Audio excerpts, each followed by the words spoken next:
Meus irmãos, a paz do Senhor. Por gentileza, queira tomar o seu assento. Eu estou na segunda epístola de Paulo aos Coríntios, capítulo de número 12. Nós faremos a leitura de alguns versículos, a partir do versículo de número 7. Os que encontraram, por gentileza, sinalizem dizendo amém. Amém. Veja o que nos diz a palavra de Deus. E, para que não me exaltasse pela excelência das revelações, foi-me dado um espinho na carne, a saber, um mensageiro de Satanás para me esbofetear, a fim de não me exaltar. Acerca do qual 3 vezes orei ao Senhor, para que eu o tirasse de mim, e disse-me: a minha graça te basta, porque o meu poder se aperfeiçoa na fraqueza.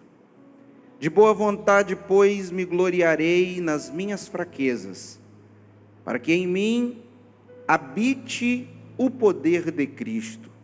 Por isso, sinto prazer nas fraquezas, nas injúrias, nas necessidades, nas perseguições, nas angústias por amor de Cristo, porque quando estou fraco, então sou forte.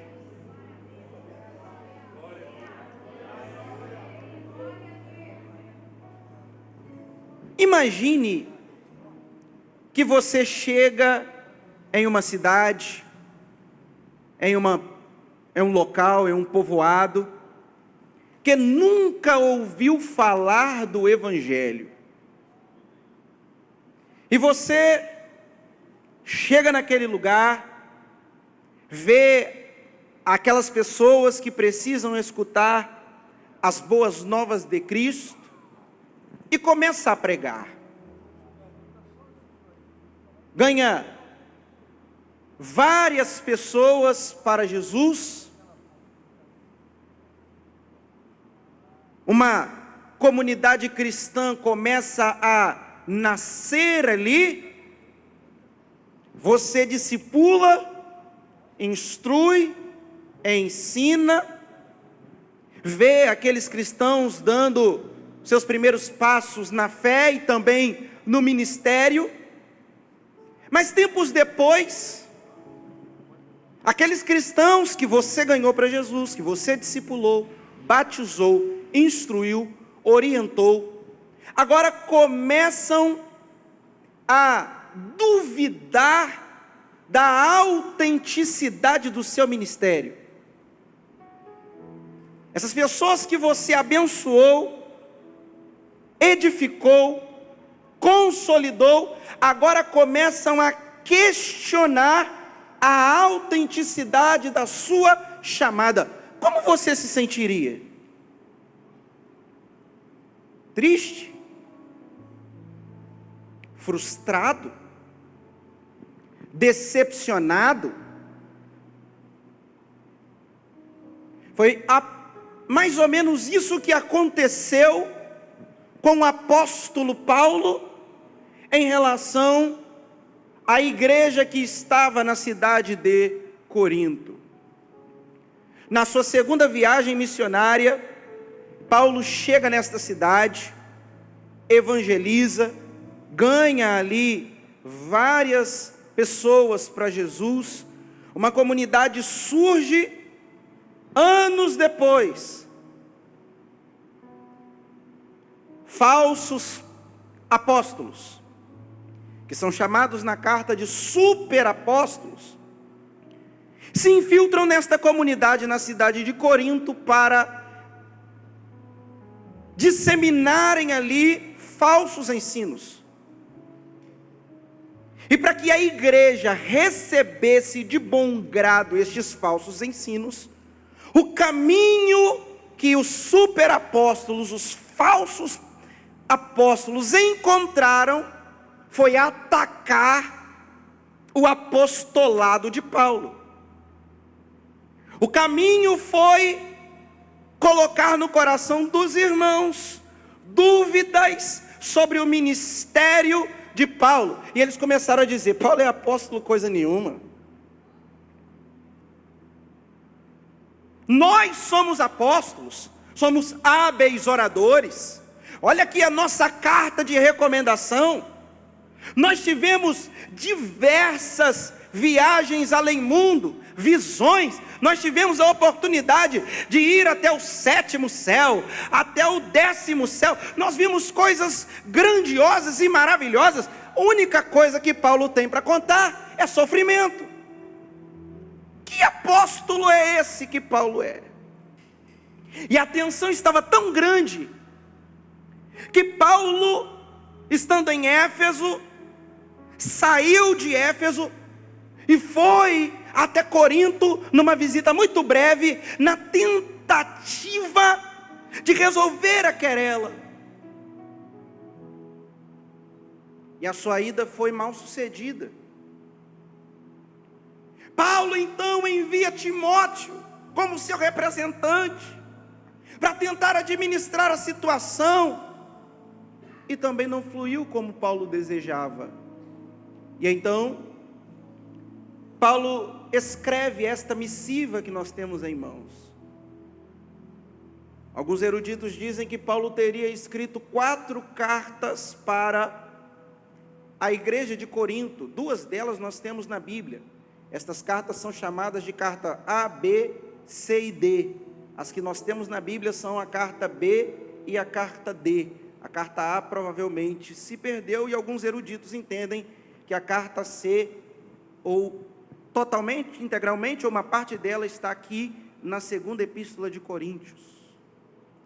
E Paulo escreve esta que é considerada a sua carta mais pessoal, para abrir o seu coração e mostrar a validade, a autenticidade do ministério que ele recebeu do Senhor. E quando nós olhamos para os capítulos 10, 11, 12 e 13, especialmente os capítulos 11 e 12, nós vemos Paulo com o coração aberto. Nós vemos Paulo tomando uma atitude que ele mesmo reprovava, a de mostrar o seu currículo, apresentar as suas credenciais, para que os crentes de Corinto pudessem verificar por si mesmos a autenticidade da chamada do apóstolo. E curiosamente, nós encontramos o ápice do currículo de Paulo no capítulo de número 12. E veja que no versículo de número 1, Paulo vai contar uma experiência que ele teve. E a impressão que nós temos é que ele leva 14 anos para abrir a boca. Até então, é bem provável que ninguém ou poucas pessoas soubessem daquilo que Paulo teria vivido. E ele diz, no versículo 1, em verdade, que não convém gloriar-me, mas passarei as visões e revelações do Senhor. Os falsos apóstolos, os superapóstolos, se gabavam de ter ido aos céus, de ter visto coisas extraordinárias na presença de Deus, e para eles Paulo não tinha vivido isso. Mas Paulo diz, no versículo 1, no versículo 2, conheço um homem em Cristo, que há 14 anos, se no corpo não sei, se fora do corpo não sei, Deus o sabe, foi arrebatado ao 3º céu. Quando Paulo refere a si na 3ª pessoa do singular, quando ele diz, conheço um homem em Cristo, ele está usando aqui uma estratégia dos rabinos do 1º século, segundo Meyer Pilman, que faziam isso para não dar uma aparência de soberba, de arrogância. E ele diz que foi até o 3º céu. O zoroastrismo, as religiões de mistério da Pérsia, alguns centros do judaísmo acreditavam na existência de 7, 10 ou até 21 céus. Para Paulo não, são 3. Que Donald Carson ou D.A. Carson identifica de forma didática como: o primeiro céu, o céu das aves; o segundo céu, o céu das estrelas; terceiro céu, a morada de Deus. E veja no versículo de número 3 que Paulo disse: e sei que o tal homem, está falando de si, se no corpo, se fora do corpo, não sei, Deus o sabe, foi arrebatado ao paraíso. E eu amo isso daqui. Eu amo isso daqui. Sabe por quê? Tem um comentarista, o D.A. Carson, que ele diz que essa palavra paraíso deriva de uma expressão persa, que significa jardim cercado por muralhas. E segundo Carson, quando um governante persa queria honrar alguém, ele convidava esta pessoa para ir no seu jardim particular, no seu jardim cercado por muralhas. Paulo está dizendo: eu visitei o jardim de Deus. Posso não ter a honra que os superapóstolos arrogam para si, posso não ter o prestígio e as recomendações que os falsos apóstolos arrogam para si, mas eu fui num lugar cuja honra não vem aqui de baixo, mas aonde eu fui, experimentei uma honra que vem de Deus. De alguém assim me gloriarei, mas de mim mesmo não me gloriarei, senão nas minhas fraquezas. Porque se quiser me gloriar, não serei nécio. Paulo está dizendo assim: se eu quiser jogar meu currículo aqui, bater no peito e dizer eu sou isso daqui, não é loucura e nem insensatez da minha parte, não, porque eu sou mesmo. Mas olha o que diz Paulo: deixo isto, para que ninguém cuide de mim mais do que em mim vê ou de mim ouve.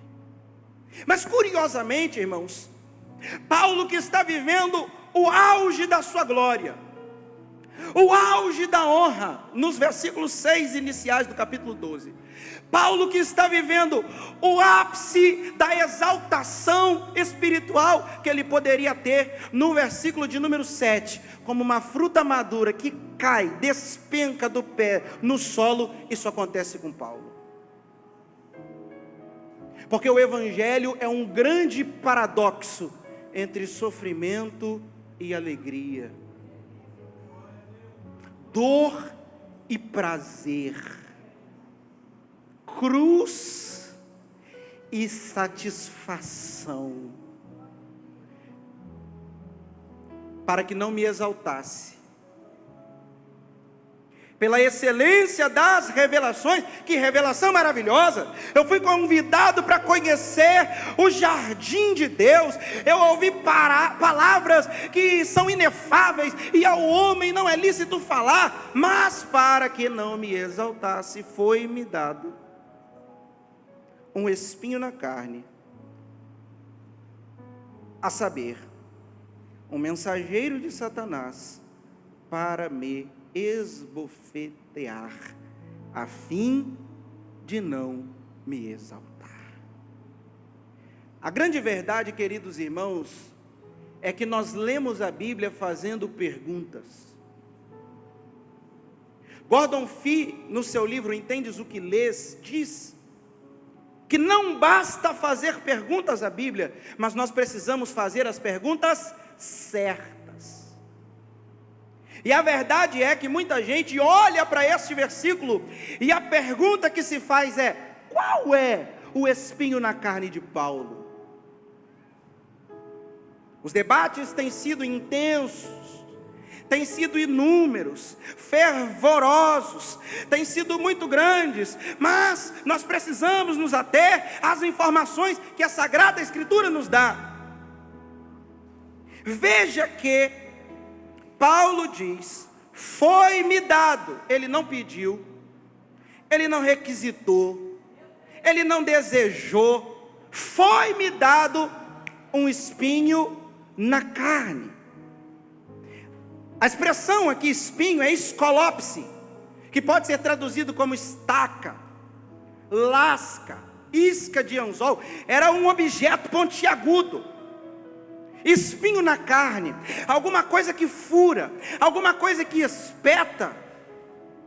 E ele vai explicar que espinho é esse. Ele diz no versículo 7: foi-me dado um espinho na carne, a saber, agora veja a explicação, um mensageiro de Satanás, para me esbofetear. O verbo esbofetear aqui é kalopsizo. A ideia aqui é de bater com o punho fechado. Então, o que Paulo está dizendo é que este espinho é algo que provoca dor, é algo que provoca sofrimento físico no seu corpo, nas suas sarques, na sua carne. E com base nestes dados, Martinho Lutero entendeu que o espinho na carne de Paulo seriam as perseguições dos judeus que Paulo sofreu. Com base nestes dados, João Calvino entendeu que o espinho na carne de Paulo seriam as tentações espirituais. Com base nestes dados, Jerome Murphy O'Connor entendeu que o espinho na carne de Paulo seria um problema de saúde, mais especificamente um problema visual, porque Paulo escreveu aos Gálatas: vede com que grandes letras vos escrevi. Ele escreveu de próprio punho, então provavelmente ele tinha um problema visual, e Jerome Murphy O'Connor entende que o seu espinho na carne seria este problema visual. Fato é que não há consenso.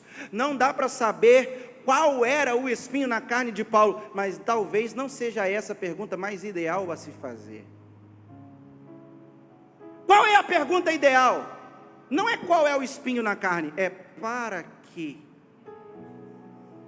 Qual o propósito do espinho na carne?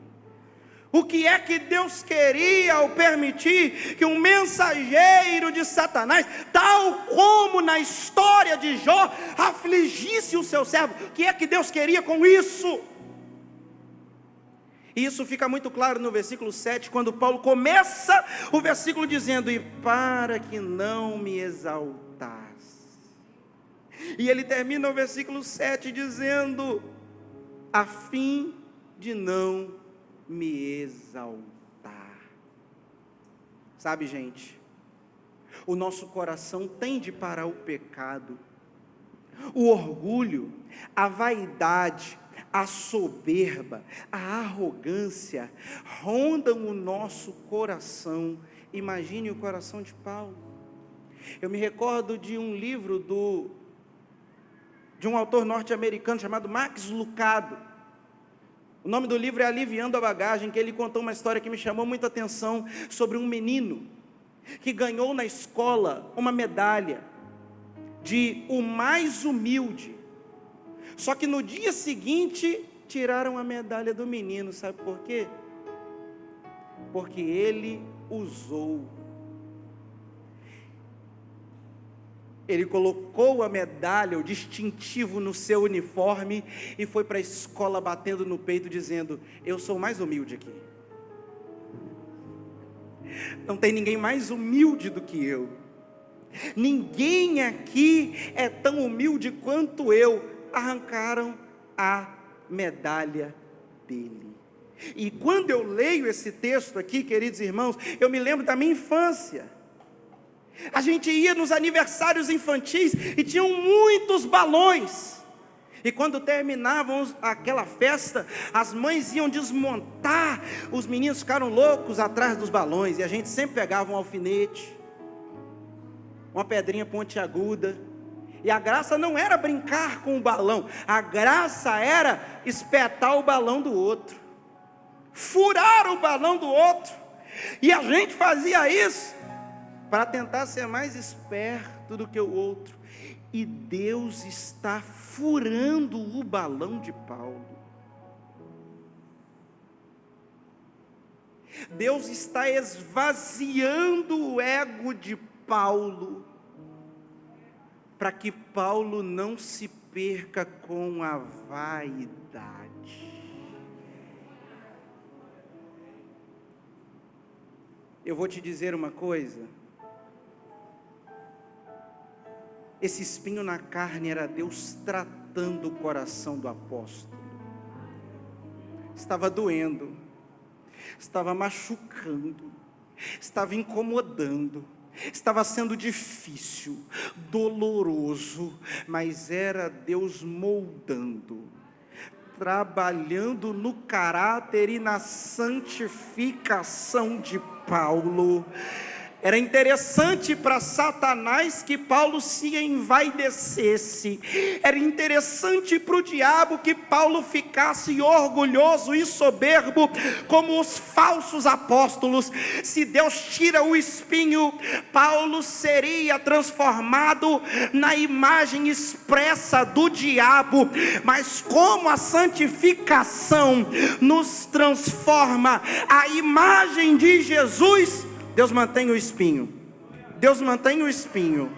Deus mantém o espinho, porque Deus prefere um Abraão longe de casa e sem os ídolos, do que um Abraão dentro de casa e com ídolos. Deus prefere um Israel mancando, do que um Jacó que anda direito, mas vivendo uma vida torta. Deus prefere te ferir do que te perder. Deus prefere te ver sofrendo do que te ver desviado. Deus prefere te ver de joelhos em oração e lágrimas, do que te ver afastado dos caminhos dele. Eu vou te falar um negócio, irmão.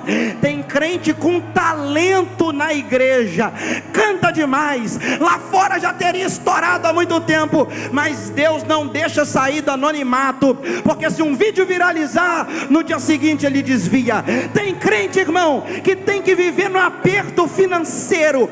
Tem crente que tem que viver na risca e no limite, porque se a conta ficar 3 meses no azul, ele esquece até de dar o dízimo. Tem crente, irmão, que enquanto está vivendo doente, adoecido, ele não perde oração. Está na escola dominical, aí se Deus cura, ele esquece até que igreja existe.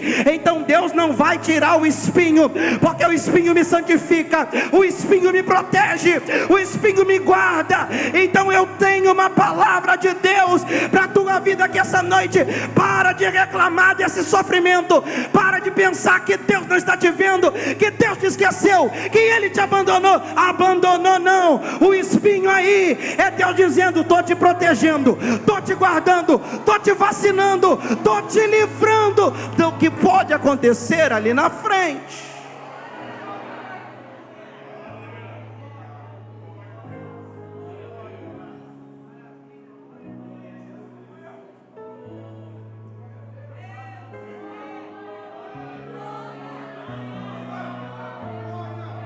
O espinho é como uma vacina, dói, mas nos resguarda. É como um cinto de segurança, incomoda, mas nos protege. E curiosamente, Paulo tem uma reação diante do espinho. Paulo não vai para a internet fazer um textão dizendo: esse Deus, olha, que Deus horrível, que Deus mau, que Deus sádico. Deixei a minha vida, abandonei minhas convicções para servir a Ele, e é isso que eu ganho. Paulo não pegou as suas credenciais, não fez uma viagem lá para Jerusalém para dizer para os apóstolos: aqui ó, toma, não quero mais, fica com isso daí para vocês. Foi isso não.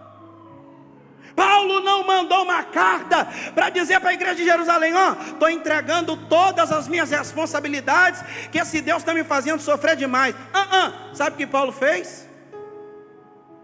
Versículo 8: acerca do qual, está falando do espinho, orei 3 vezes. E eu amo isso aqui, irmão, porque tem uma frase do pastor Josemar Bessa, que ele diz: se a aflição te fez orar, ela já te abençoou. Às vezes a bênção de Deus não é tirar o espinho, é te trazer de volta para o altar da... Às vezes a bênção de Deus não é tirar você do vermelho e colocar no azul, é ter você de joelhos dobrados no pé da cama. Às vezes bênção de Deus não é um vídeo teu cantando ou pregando viralizar na internet. Às vezes a bênção de Deus é ter você no seu quarto com a porta fechada, de joelhos orando ao Senhor. A aflição nos faz orar.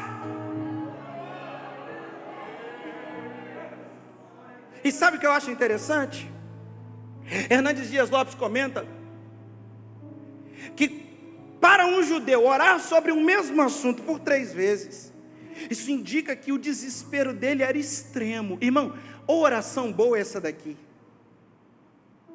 Porque tem dia, irmão, que a coisa está tão boa, está tão legal, a vida está tão em paz, que até a nossa oração para agradecer a Deus pelo dia é xoxa, sem graça.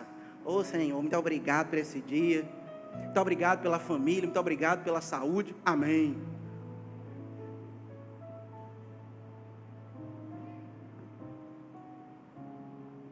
Nem a oração pela comida tem gosto. Senhor, Tu és jóia. Eu ouvi uma oração assim uma vez: Senhor, Tu és jóia, abençoa essa boia, amém.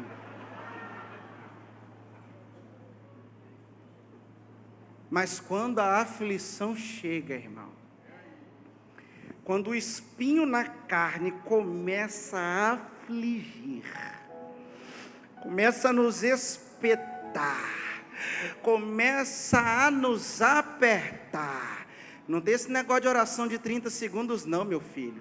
Você desliga celular, desliga relógio, você diz para a esposa: olha, não me chame, é meu particular com Deus. E aí você se prepara para orar 30 minutos, quando vê já virou a madrugada, o dia está amanhecendo, porque a aflição nos empurra para o altar da oração. Eu não sou profeta do caos e nem da desgraça, eu sou pregador de boa nova, e eu tenho uma boa notícia para você: se for preciso, esse espinho vai te afetar um pouco mais, se for preciso, esse espinho vai doer um pouco mais, se for preciso, essa aflição vai se intensificar um pouco mais, porque Deus deseja nos ver de novo no altar da oração.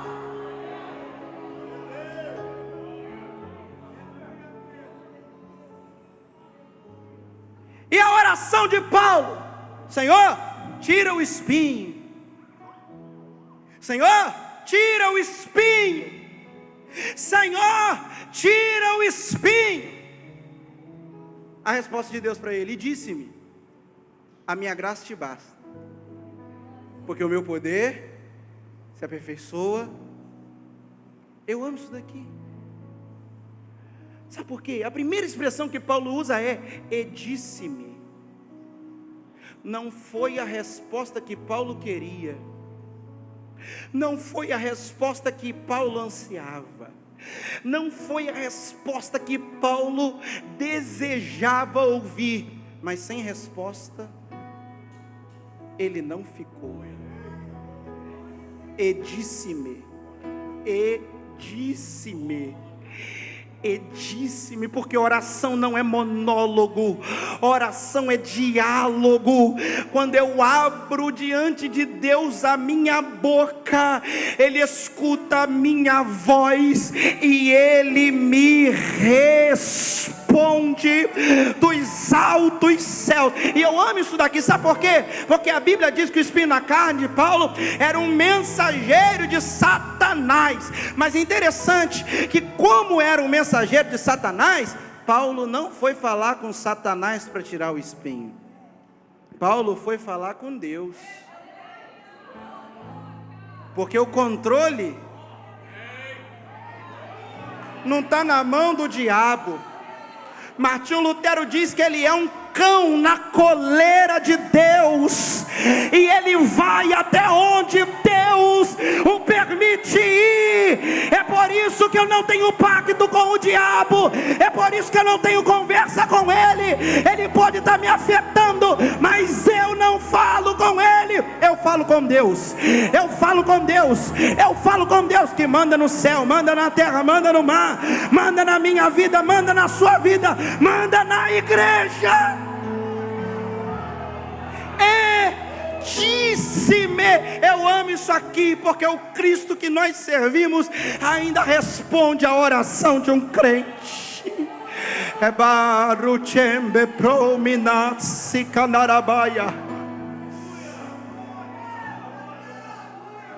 Se você pegar o seu celular agora, talvez pela sua influência e pelo conhecimento que você tenha na cidade de Bom Jesus, é bem possível que você, nesta segunda-feira, às 8h32 da noite, consiga falar com o prefeito desse município. No meu caso, como eu não o conheço e ele também não me conhece, seria muito difícil. Talvez alguém aqui, pela sua muita influência, consiga neste momento, às 8h32 da noite, ligar e falar com o senhor Cláudio Castro, o governador do estado do Rio de Janeiro. Talvez alguém aqui, às 20h33 da noite desta segunda-feira, 16 de dezembro, pela sua muita influência, consiga ligar e falar com o presidente da República. Eu acho que eu não conseguiria.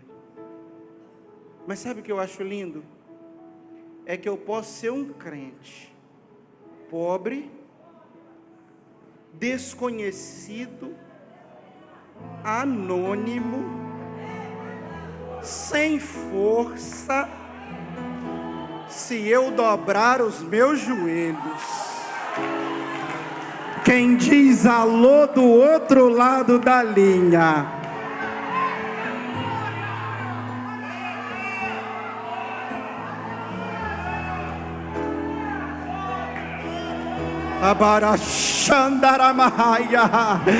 É o Deus Todo-Poderoso que fez os céus e a terra. Você tem contato com Ele ainda, meu filho? Ou já perdeu a ligação? Só quem ainda tem contato com... Eu vou parar de pregar e vou deixar você adorar ao Cristo que ainda ouve os seus servos.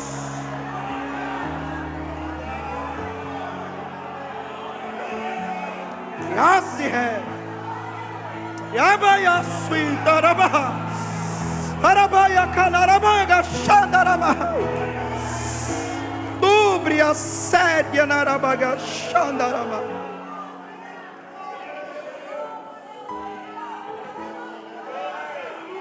Espinho na carne, escute o que eu vou lhe dizer. Paulo orou, mas espinho da carne não sai coração. Não adianta expulsar em nome de Jesus. Que é isso? Será que a oração não funciona? Funciona. Só que a resposta não é do jeito que eu quero, é do jeito que eu preciso. E disse-me, o que foi que ele disse? A minha graça te basta. É como se Jesus estivesse dizendo assim: Paulo, eu não vou tirar o espinho, porque se eu tirar o espinho você fica desprotegido. Eu não vou tirar o espinho, porque se eu tirar o espinho você fica desguarnecido. Eu não vou tirar o espinho, porque se eu tirar o espinho você fica vulnerável. Mas eu vou te dar graça para suportar, graça para resistir, graça para aguentar, graça para prosseguir, graça para continuar. A minha graça te basta. E sabe o que eu acho lindo? É que o verbo bastar aqui no grego está no presente do indicativo ativo. O que é isso, pastor? Significa que esta graça basta enquanto eu precisar. A graça basta hoje. Se amanhã o espinho doer, a graça basta também. Se mês que vem continuar doendo, a graça vai continuar bastando também. Enquanto tem espinho, tem graça disponível. Enquanto tem espinho, tem graça. Enquanto tem dor, tem graça. Enquanto tem sofrimento, também tem graça. Ei, eu tenho uma palavra de Deus para a tua vida. Talvez você chegue em casa e a doença ainda esteja lá, a dívida ainda esteja lá, o conflito ainda esteja lá, mas você vai voltar para casa diferente, porque você vai chegar lá com um estoque recarregado de graça, de graça, de graça, de graça. A minha graça te basta. A minha graça te basta. Paulo, a minha graça é tudo que você precisa para sobreviver. Por que é que a graça basta? A resposta é simples. Jesus usou para falar com Paulo o pronome possessivo: minha graça te basta. Só basta porque é dele. Se a graça fosse dos sumos sacerdotes judaicos do primeiro século, a graça não seria suficiente. Se a graça fosse dos apóstolos, não seria suficiente. Se a graça fosse do imperador de Roma, não seria suficiente. Se a graça fosse do prefeito de Bom Jesus do Itabapoana, não seria suficiente. Mas a graça não é de prefeito, a graça não é de governador, a graça não é de presidente, a graça não é de rico, não é de famoso, a graça não é de gente influente, a graça é de Jesus. Ele é a fonte da graça, Ele é a origem da graça, Ele é o dispenseiro da graça. E enquanto eu prego, Jesus está aqui e Ele distribui graça, graça, graça, graça. Levante a tua mão, levante a tua mão, levante a tua mão, porque enquanto eu prego, Jesus derrama a graça sobre a sua vida. Você vai voltar para casa hoje para suportar esse espinho na carne, recarregado pela graça.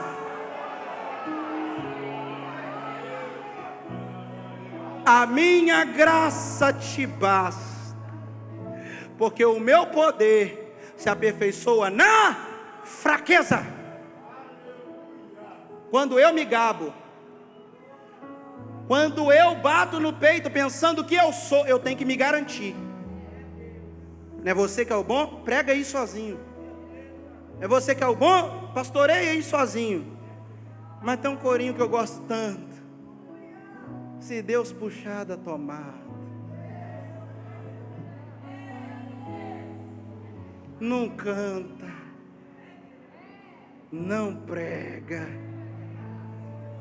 não faz mais nada.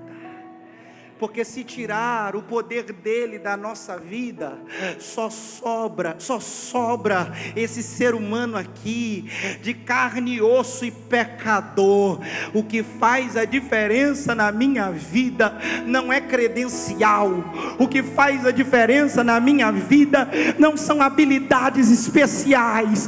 O que faz a diferença na minha vida não é seguidor e nem curtida no Instagram. O que faz a diferença na minha vida é reconhecer: sou pequeno, sou falho, não sou nada, mas tem um Deus que é grande, que é forte, que é poderoso, que é soberano, que dispensou o seu poder sobre a minha vida. É isso que faz a diferença. O meu poder se aperfeiçoa na fraqueza. Interessante isso aqui, porque a fraqueza não é de Jesus, a graça é de Jesus, o poder é de Jesus. A fraqueza é de quem? É nossa. Evangelho é sociedade. Eu entro com a minha fraqueza.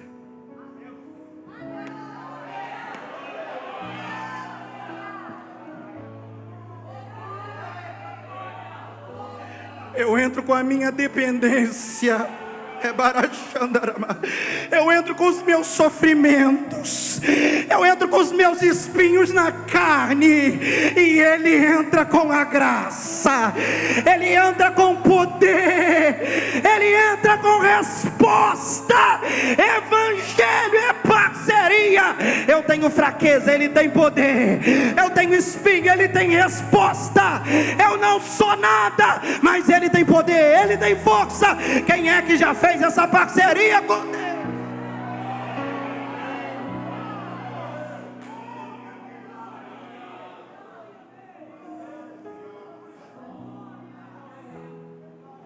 Agora, diz Paulo, eu vou me gloriar nas minhas fraquezas. Eu vou pegar meu currículo, vou pegar minha credencial, vou colocar no bolso,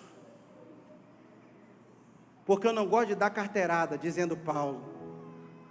Eu vou colocar tudo isso no bolso, para que em mim habite o poder de Cristo. Eu não preciso da carteirada. Ninguém aqui precisa dizer que faz e acontece. Pega a tua credencial, é muito linda, eu sei, mas não confia nela não. Os superapóstolos estavam confiando no seu currículo. Paulo disse, eu deixei isso, porque eu só confio no poder do Cristo, que é infalível e suficiente para transformar toda e qualquer situação. Por isso, olha a loucura que Paulo vai dizer aqui agora. Sinto prazer. Opa, Paulo virou masoquista agora? Nas fraquezas, nas injúrias, nas necessidades, nas perseguições, nas angústias. Mas ele só sente prazer por amor a Cristo. Porque ninguém aqui é louco nem masoquista para acordar de manhã e falar, Senhor, manda uma prova difícil aí para enfrentar hoje. Oh meu Deus, encontra aí uma adversidade daquela bem complicada e manda, porque hoje eu estou com vontade de enfrentar um problema. Quem é que faz isso, irmão? Ninguém, mas por amor a Cristo,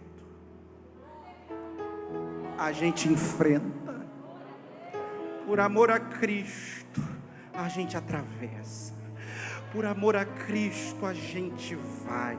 Aí diz Paulo, porque quando estou fraco, então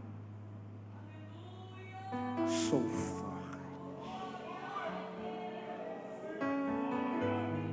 Eu vi um vídeo há alguns dias de uma academia, um ambiente de uma academia, e tinha assim um peso muito grande no chão. Eu não sei como é que é o nome daquele negócio, eu sei que era um negócio muito pesado ali no chão. E o rapaz que estava fazendo a faxina estava se incomodando com aquele peso. E tinha um rapaz lá malhando, olhando e pensando assim, é ruim que ele vai tirar isso do lugar.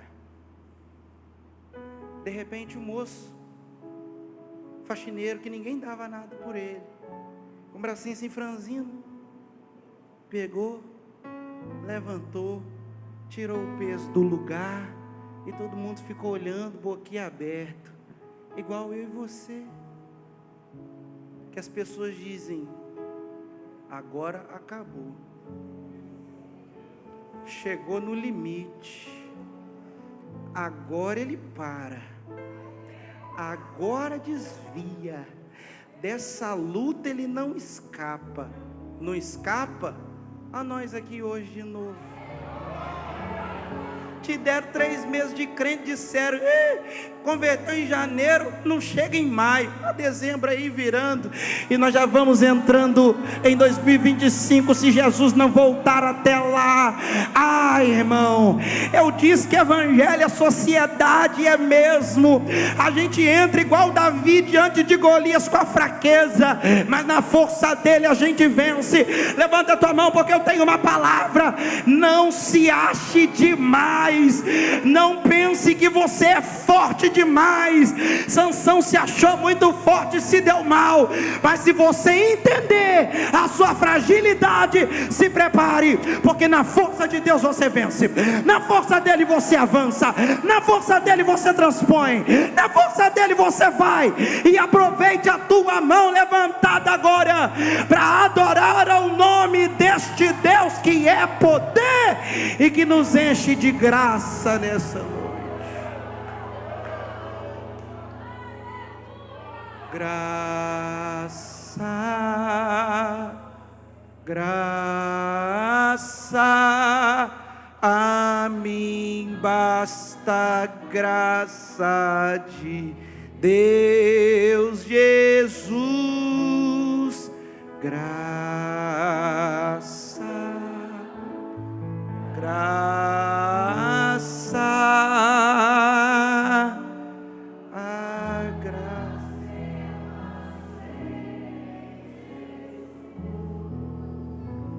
Alabaracandarabahai, Erguiarabagashandaramahai, Dubre prominasse daquela barachandarábia. Tem uma presença de Deus invadindo aqui esta casa.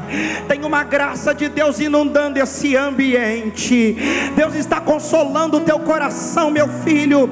Ele não te abandonou, Ele está te vendo no meio dessa luta, está te vendo no meio desse sofrimento. Ei, ei, ei, o socorro de Deus está chegando para te ajudar a suportar essa adversidade. Ei, esse espinho na carne não vai te matar. Esse espinho na carne não vai destruir a tua chamada, teu casamento, tua família, os teus sonhos. Recebe graça de Deus, recebe força de Deus, graça de Deus para avançar.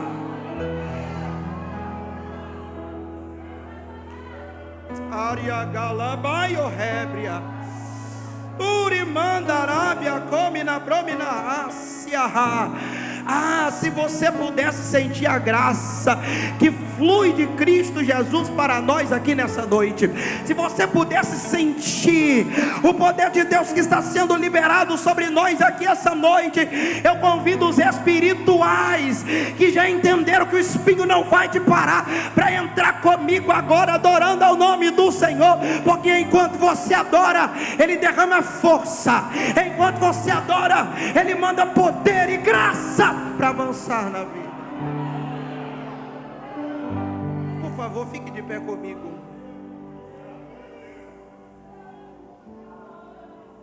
Eu tenho 2 convites para fazer aqui essa noite.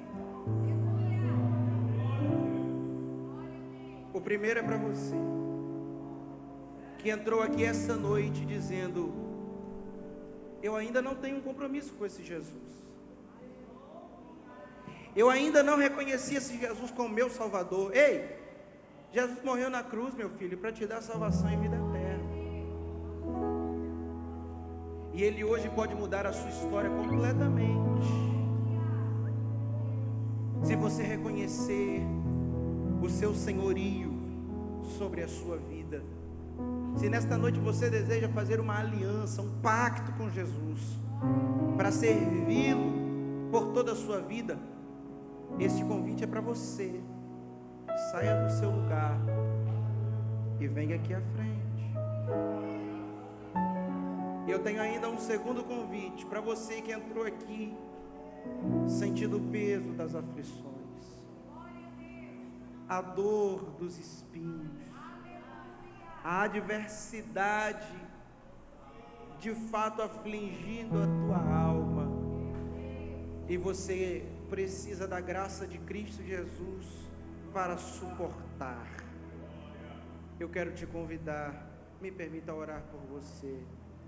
Saia do seu lugar, eu estou te esperando aqui, porque a graça do Senhor vai te ajudar a suportar a adversidade.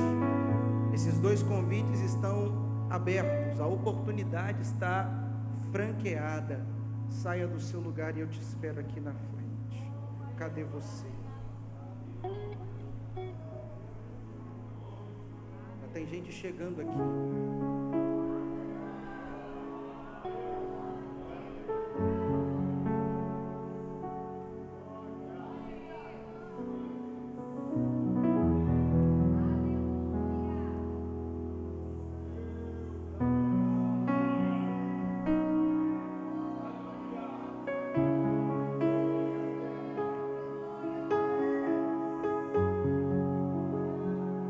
Deus está falando aos corações.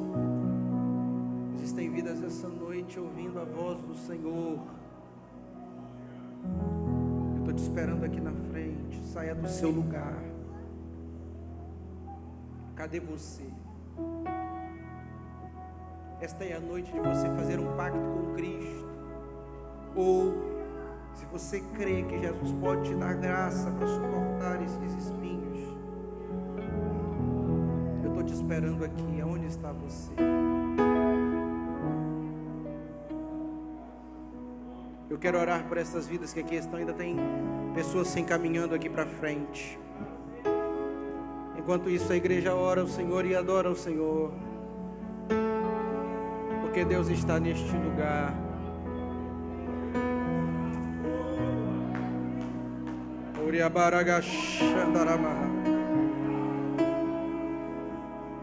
Por favor, estenda suas mãos na direção dessas vidas que estão aqui à frente. Nós vamos orar agora.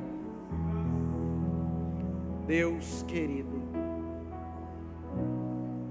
eu te apresento, Senhor, estas vidas que ouviram a Tua palavra. Eu sei, Senhor, que tem pessoas aqui esta noite que desejam, Senhor, no seu coração fazer um compromisso com o Senhor, na sua fraqueza, na sua fragilidade, na sua pouca força. Elas querem contar com a Tua graça, com a Tua grandeza, com o Teu poder. Guarda, Senhor, debaixo das Tuas asas.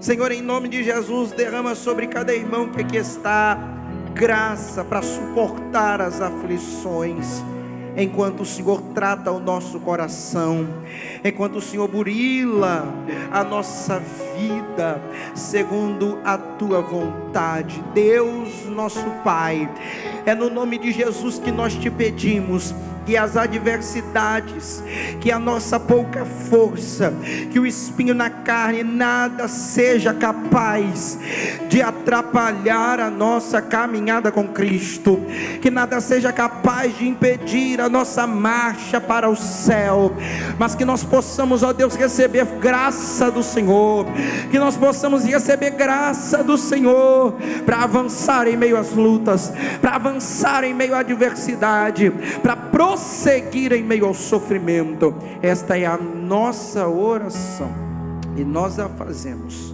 no nome de Jesus. Amém. Amém. Que Deus abençoe a todos. E eu retorno aqui o microfone. A graça do Senhor Jesus Cristo, o amor de Deus, a comunhão do Espírito Santo seja com todos vós, desde agora e para sempre. E todos digam amém.